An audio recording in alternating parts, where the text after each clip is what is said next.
Welcome to episode number 8 of Sustaining the Herd, brought to you by Settje Agri-Services and Engineering. I'm your host, Brock Vitek, and as always, joined by my co-host, Andrew Wadle. We're excited to be back with you today after a couple of weeks. As always, our goal here on Sustaining the Herd is to explore innovation and sustainability in the agriculture industry, with a particular focus on livestock. Today we're joined by not one, but two special guests with us. We have Travis Caspersen and Nick Maaske, who are both on the team here at Settje Agri-Services. As you might recall from our very first episode, here at Settje, we help livestock producers with regulatory compliance as well as nutrient management, among many other services that we offer. Travis and Nick, along with their respective teams, lead these efforts within the company. Welcome to the show, gentlemen. Would you mind introducing yourselves? Hi. Good morning. I'm Nick Maaske, agronomist with Settje Agri-Services for about 16 years now. Travis Caspersen. I'm in charge of the sales and compliance, and I've been here since 2005, 19 years. Thank you, gentlemen. So in getting to where both of you guys are at Settje Agri-Services, what kind of certifications, what's your educational background that kind of prepared you to operate in the area of compliance and nutrient management? Yeah, I grew up in central Nebraska in a ranching and farming community. And after that, I went to the University of Nebraska to study agronomy. And I got an agronomy degree, ended up finding Settje Agri-Services and learning about nutrient management plans and building feedlots, and went ahead and got my CCA and my TSP through the NRCS. The rest is history. Yeah, so I'm originally from Bolus, Nebraska. Grew up on a cow-calf operation, row crop farm. Graduated from Centura High School. After high school, I attended the University of Nebraska, and General Ag was my major with emphasis on animal science, and was on the livestock judging team, and just really liked the livestock portion of it. After graduation, I was actually a livestock buyer for a couple years, and then changed over to nutrition and worked for Cargill Animal Nutrition, where I was working with feedlot operations throughout the Nebraska until I met Dean Settje at a beef feedlot roundtable, and I told him I wasn't interested in going to work for him.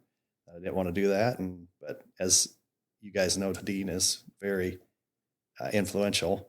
And after a few drinks, he convinced me that I should come to Settje. And you've been here ever since. Been here ever since. That's outstanding. Well, I know you guys have both been here, what'd you say, Travis, 19 years and 16 years, Nick? So quite a while. And correct me if I'm wrong, but I think you guys have been here since about the beginning of when Settje got into compliance and nutrient management. Is that correct? You guys were here for a lot of the early days?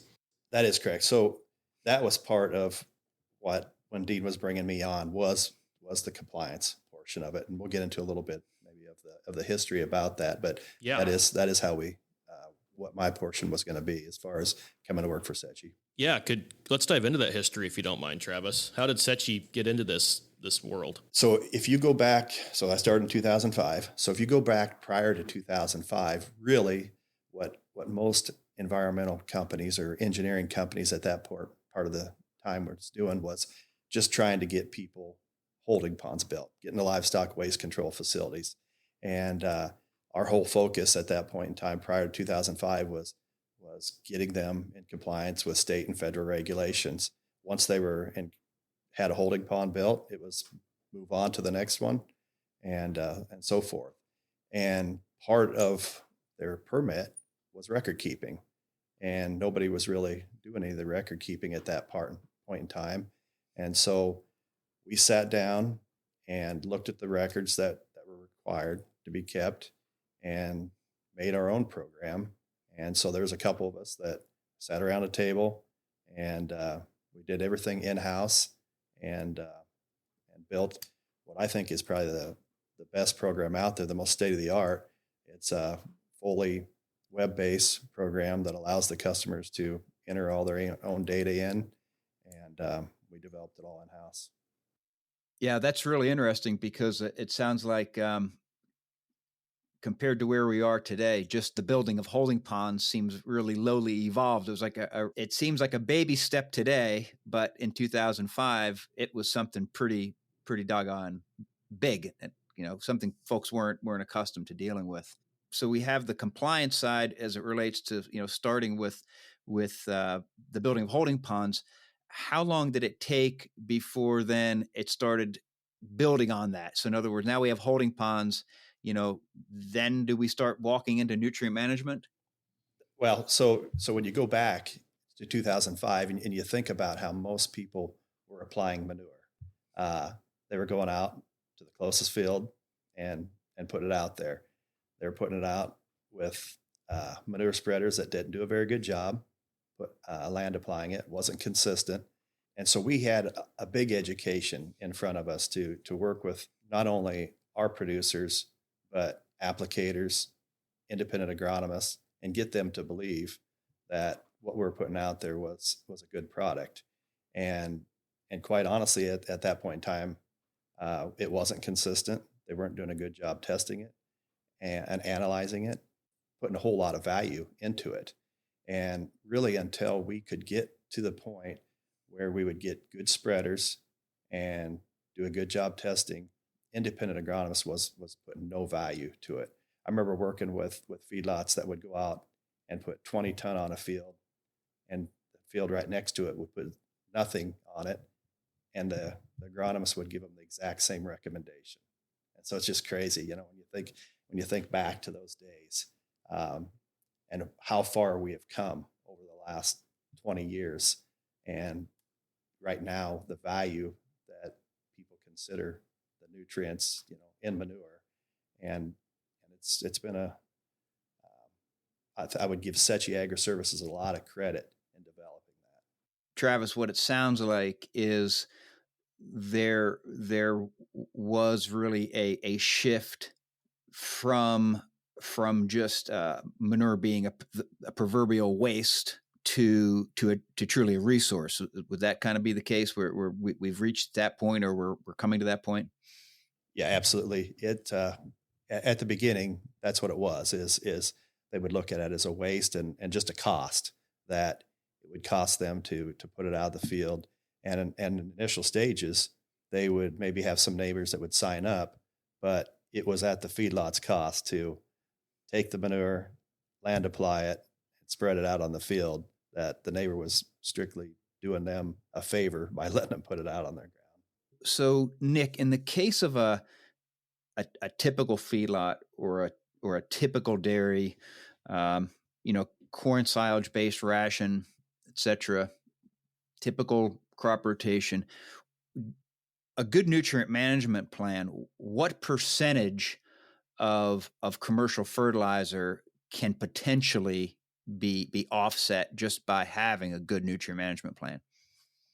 Yeah, a nutrient management plan and manure, an application of manure will provide a field with a year's worth of nutrients. A lot of times we don't apply manure at 100% fertilizer rate, so we have some room to apply a starter fertilizer at planting, or also be able to supplement a side dress application throughout the year to grow a successful crop.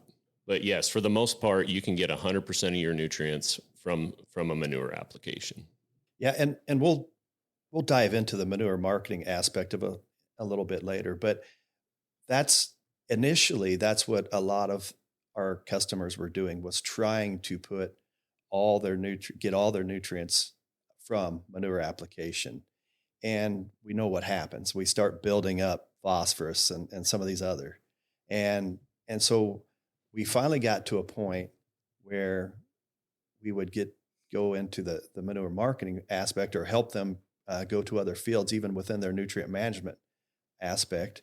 And let's apply what they need as far as phosphorus, and then let's go buy commercial nitrogen.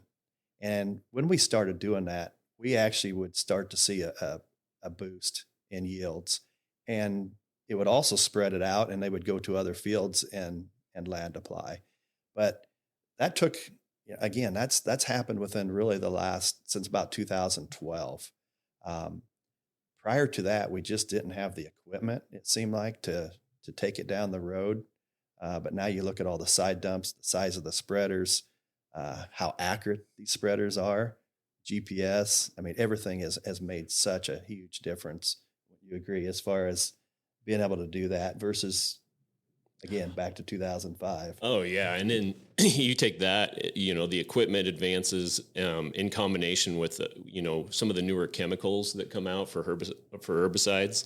I mean, that was one of the fears before, is nobody wanted to spread manure because of the weed seed, and with the advancements in Roundup Ready corn crops and some of the different hybrids that allow them to take care of the weed problem, it becomes less of an issue, and they have a lot more confidence using the manure.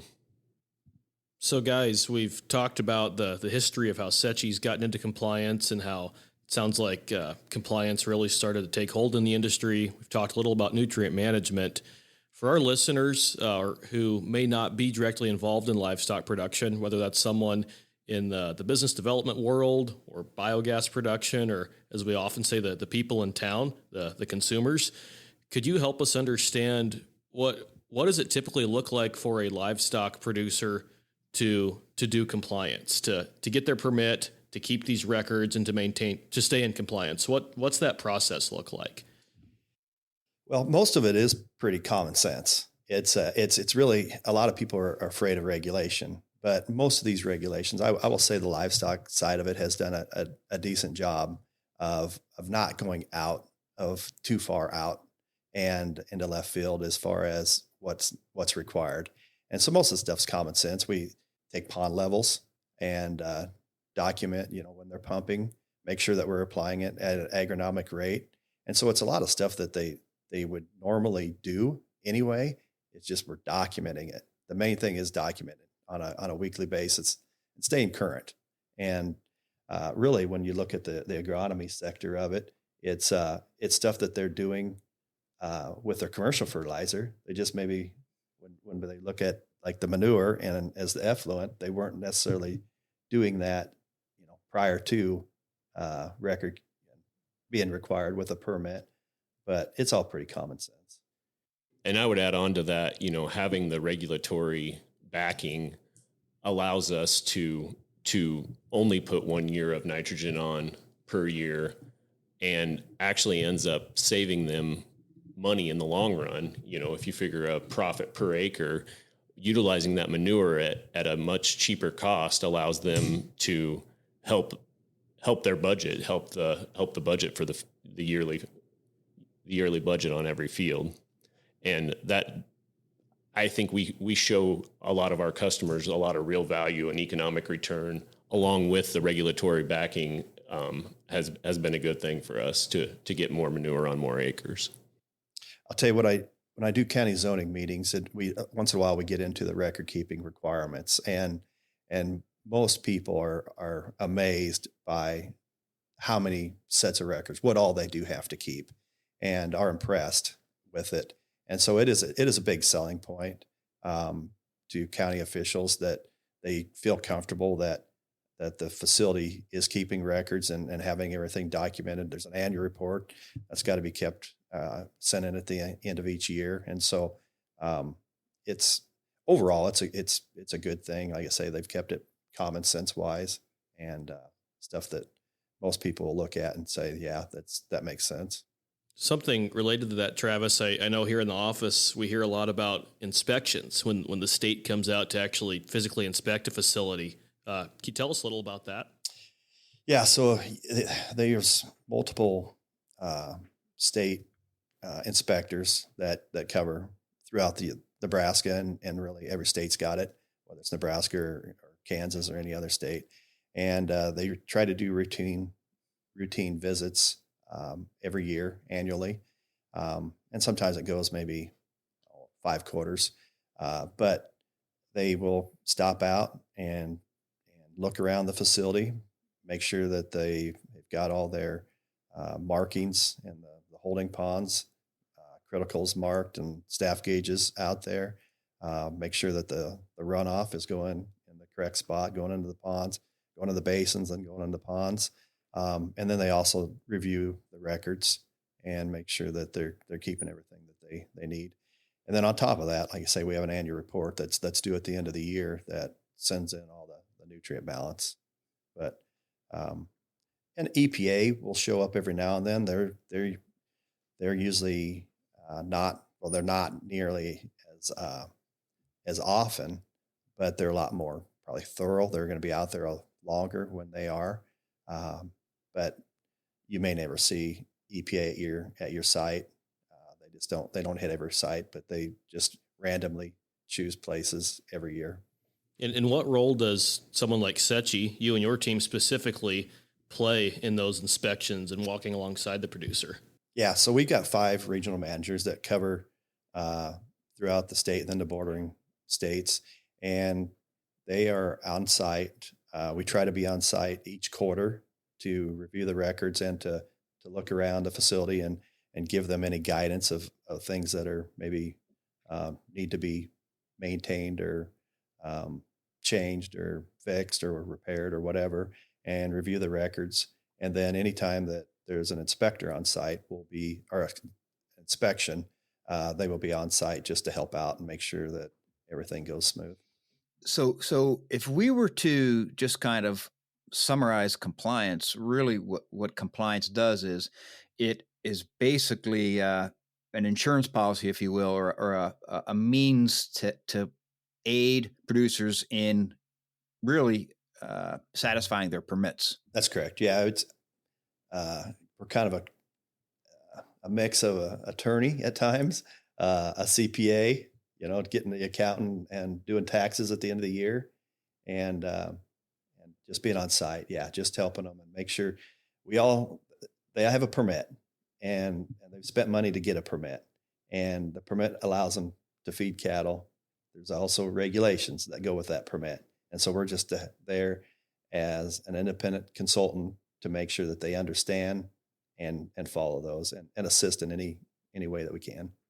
And your records that you keep on site for your facility help if you have a complaint by somebody from town that is complaining about something. Your records help show that you were operating your facility, and you can prove that you were operating your facility within the means of, the regulations of your permit, and you weren't over applying on fields when you're doing manure applications. Like, your records end up saving you from a complaint, from a regulatory standpoint. That's an excellent point. That's an excellent point to be able to back up that you're doing the right thing when faced with a complaint. And so you mentioned measuring pond elevations, nutrient management plans, record keeping. Is groundwater monitoring also part of compliance? Yeah, groundwater monitoring it is a part of compliance. It's done biannually. Usually it's facilities. Not all facilities have groundwater monitoring, but in Nebraska, the majority of them do, that are larges, and they have a set of monitoring wells that go, one goes up gradient and 2 go down gradient from any holding structures to monitor any leaks, any failures of any structures. And it's kind of an ongoing monitoring system to be an early detector of any problems that are happening with the facility. But yes, that is absolutely a part of your compliance. So that would be something huge. You mentioned record keeping and being able to support what you're doing, to have records.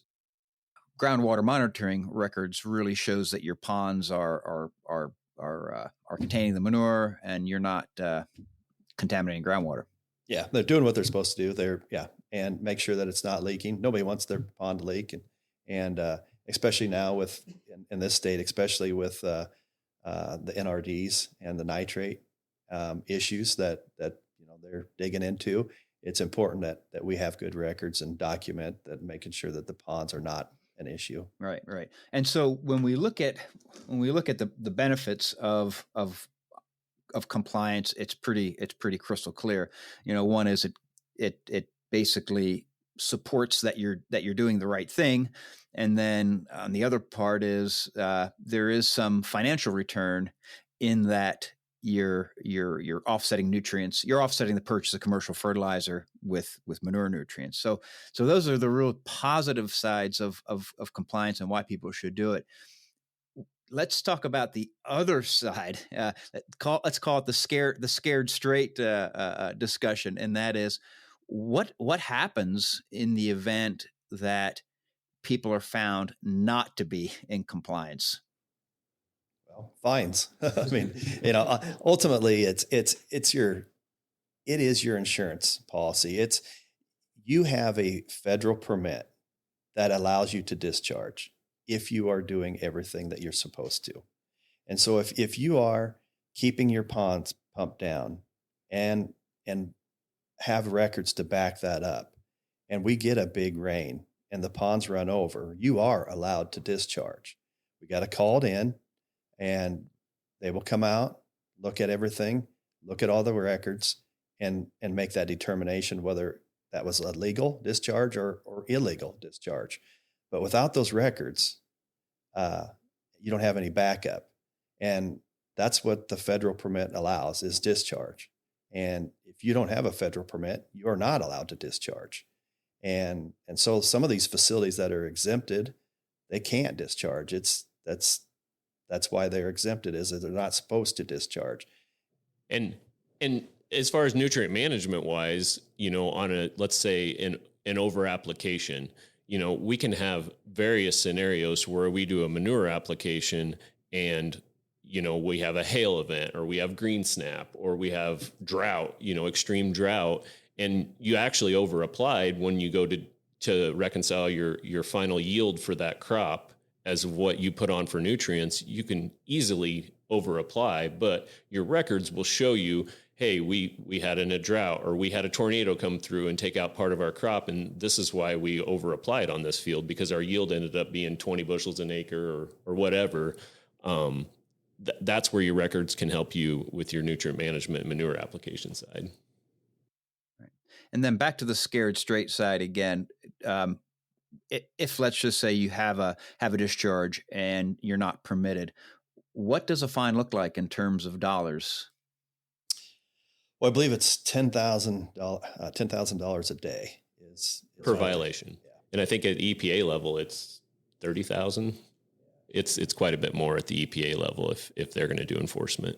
So just following along on the scared straight theme, what do you see on the horizon in terms of regulations? Because we've kind of gone through this walk where we started just with holding ponds. Well, what are we marching towards? I think, in my opinion, from my experience, they're going to continue to require more records for your manure applications, especially in areas that have impaired watersheds or high nitrates in their groundwater. They're going to continue to regulate, the timing of manure applications. If you're in a lighter soil, they'll maybe make you apply it closer to when the growing crop is, or even a side dress application. They're going to continue to clamp down on those because there is impaired watersheds, there is high nitrates in certain areas, and they're going to continue to regulate that as tight as possible.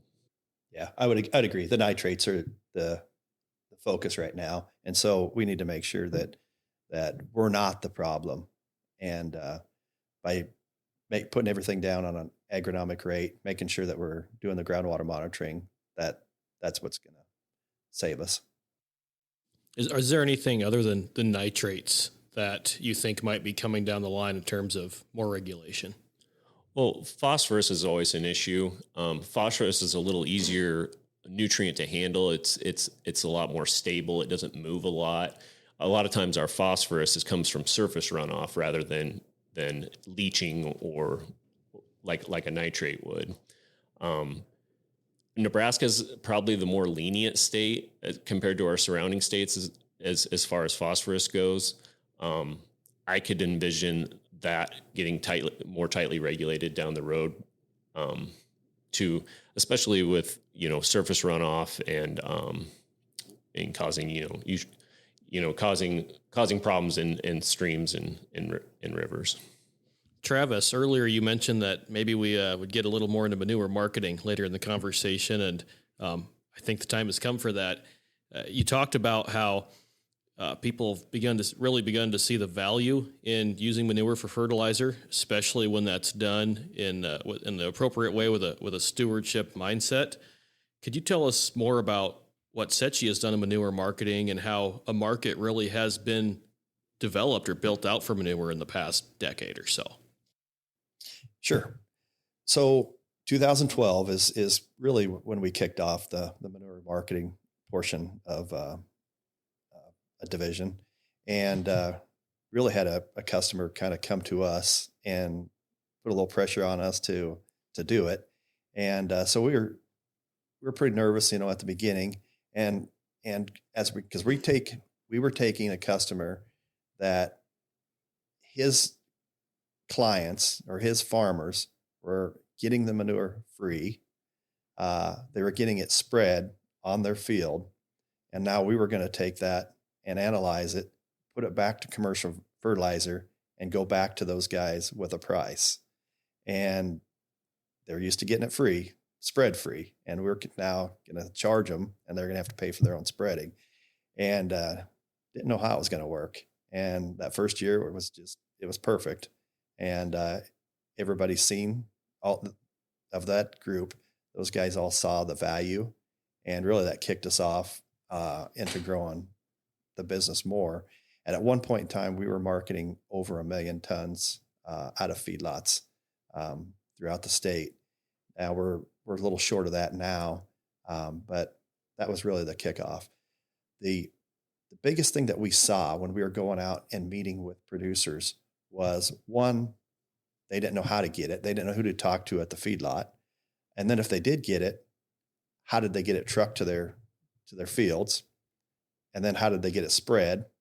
And so that's what we started working with commercial contractors and lining up the logistics, lining up the spreaders, and would just go around the country doing that, from cleaning out one feedlot, going to the next one, cleaning it out, and just built up a big momentum with a lot of the farmers in the state, and that could see the value of what manure did to their fields. And we've had some growing pains. When we went through 2018, 2019, it was pretty wet. And so we struggled through those, and we had a lot of volume, but we knew once we got past that time period that we were going to be in the clear. And right now the demand is higher than it's ever been. That's excellent. Sounds like that's really developed over the years. Yeah. And the big change was really when we got spreaders. We started going to vertical beaters and being able to customize. We could do scripts, but just the consistency that went out on those fields, that's what really changed. When you have even co-ops come back to you and say, I can't believe how consistent that is, then you've really done a good job, and they start believing in it. Otherwise, we were getting a lot of backlash from some of those folks as far as being able to, because we were competing against commercial fertilizer. And in these cases where, say, feedlot manure was being applied to say ground that never got manure before, did they see any different results than that they would have seen with commercial fertilizer? I'd say yes, they saw a yield boost, but they also saw a savings, and from, in particular, phosphorus. Phosphorus was the biggest savings, and that's really where most the demand is as far as the phosphorus. We'll come back and we'll get some nitrogen out of it, but the phosphorus, the potassium, the zinc, the sulfur, that's the big boost, and then we'll come back and balance it out with commercial. And a lot of times you're getting a surplus of those nutrients that Travis just mentioned, and getting manure on fields that have never had manure before, allows those guys to get a surplus of nutrients, surplus of phosphorus. They can get 5 to 8 years of phosphorus off a manure application, which in turn gives them, a ton of savings down the road. When you're just doing, when you're just buying your commercial fertilizer from your co-op, you're probably putting on the minimum of each of the essential nutrients to get you a crop for that year. You're more, the manure allows you to, fertilize for multiple years as compared to just a single year application. Well, and even aside from nutrients, in your guys' experience, have you noticed any increased soil organic matter, or just thinking more about soil health from manure versus a commercial fertilizer? Some of those added benefits too. Oh, for sure. With the added organic matter, I mean, you're always increasing your water holding capacity, your soil, and all the other extra benefits that go with adding more biology to your soils. Travis, what is Settje's compliance footprint in the Nebraska cattle feeding industry? Well, in the Nebraska cattle feeding industry, we have 240 different feedlots that we're working with, but we also are outside of Nebraska. We work in 8 different states that we have different feedlots that we work with. We also work with dairies and with poultry, but strictly sticking with Nebraska, we've got 240 different facilities that we work with. And at a one-time maximum capacity, all total, it's 2.6 million head on feed capacity. That's a lot. I know Nebraska is a national leader in cattle feeding. How does that 2.6 million head capacity compare to Nebraska's total cattle feeding capacity? So right now, the statistics show that Nebraska has about 2.78 cattle on feed. 2.78 million. 2.78 million. That's quite a market share. Yes. And of that, we have about 1.3 million acres covered in nutrient management plans for manure applications from those permitted facilities of that 2.6 million. That's quite a wide swath across the state as well, isn't it? Yeah, that's a big chunk. Well, Travis and Nick, we really appreciate you gentlemen taking time out of your schedules to be here with us today. And this has really been a fun conversation. And my last question for you is, at the end of the day, what do you guys enjoy most about what you do? I appreciate seeing the results of people being able to feed animals and yield boosts and economic savings. Those are all keep me going and keep me excited about this job. Yeah, I would say it's the people, and it's the people I work with here at Settje. Got a great group of people that we work with. Got a great boss. He's always supportive and everything. But out in the field, that's why I'm in the ag section, the ag sector, the livestock is the people at the facilities. Over 19 years working with these guys, and even plus then when I was with my previous jobs, I've just built a huge relationship. They're not like customers, but they're friends. And, it's fun to hang out with them out there on their site, but it's a lot more fun hanging out with them at a tailgate or seeing them in town or at a kid's ball game. And so that's really the biggest thing for me is just the people that we work with.